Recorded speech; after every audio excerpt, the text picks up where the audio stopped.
My name is Gavin Mills and I'm a life coach.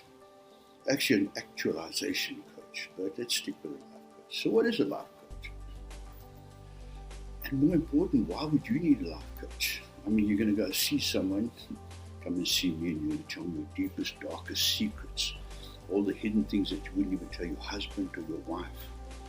And you're going to come and tell me, and then I'm going to tell you, and move on, I'm going to fix your life up. Is that how it's going to work? How wouldn't it be cool? Millionaire. But it doesn't work like that. I'm not going to do that. What are your expectations? The reason you come to a life coach is because you're not getting answers in your own circle or from yourself. They are questions that you don't even possibly know how to frame to your loved ones in the context of your life. You don't even know how to frame them to yourself. You don't know the answers because you haven't asked the questions. And other people don't want to get involved. They may be your friends that can see something's wrong and that you're not performing and firing with your cylinders or work, or you're agitated. And you're agitated, but you don't really know why. It's just this bloody thing called life, isn't it? And that's where we come in. That's where I come in. I think my approach is maybe a little bit abnormal. After all, I was an artist before. I was a dancer for 12 years or something. Worked in Moulin Rouge in Paris, Scarlet in Spain, Sun City, and I learned a lot about people. I got involved with a lot of people from different walks of life, from tramps, literally, right to ambassadors and princes. And started to understand people. I was working with a lot of women, obviously female dancers, who were continuously being hit on by men. So I started understanding men's and women's behavior in romancing and dating, and the reasons from both sides. So I had a good insight, gained a good insight into relationships.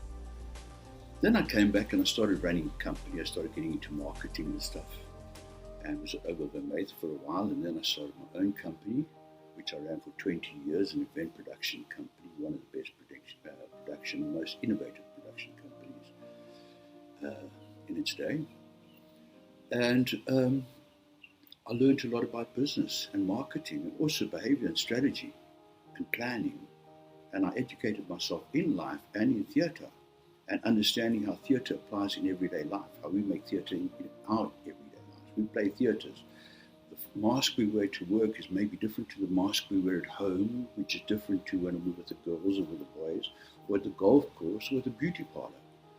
We've got these masks, and then meanwhile we've got this dissonance inside us, because sometimes we don't know which one we're supposed to be playing, because there's crossovers.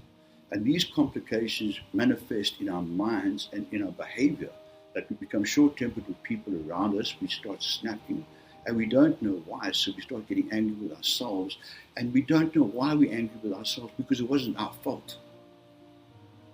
We need to make a business decision.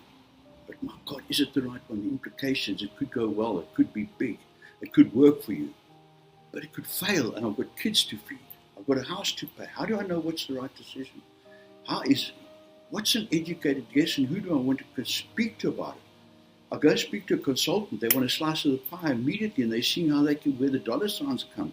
I can't speak to them, I can't share my ideas, people steal them.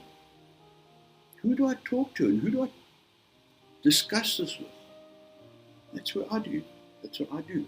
I'm not a miracle maker. I don't come and and then all this and off you go walking to the sunset.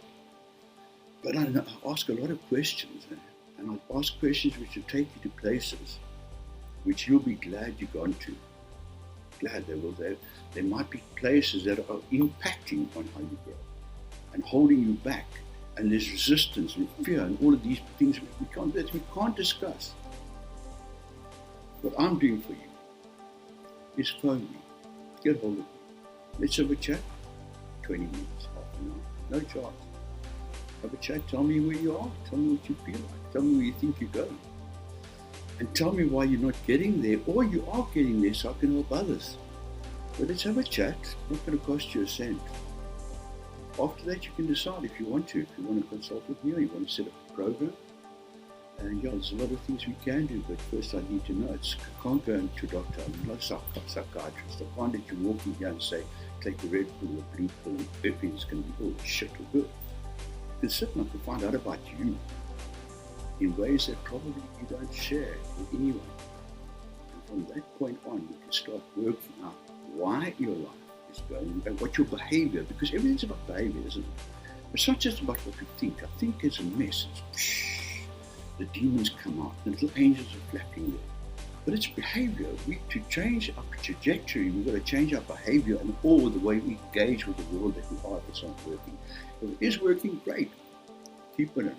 Business as usual. But if it's not, give me a call. Let's turn around and have a chat. And yeah, maybe I can help you, maybe I can't. All it's going to cost you is a half an hour of your time and a little bit of effort and a little bit of motivation to think, I don't want to go on the way I am. Better.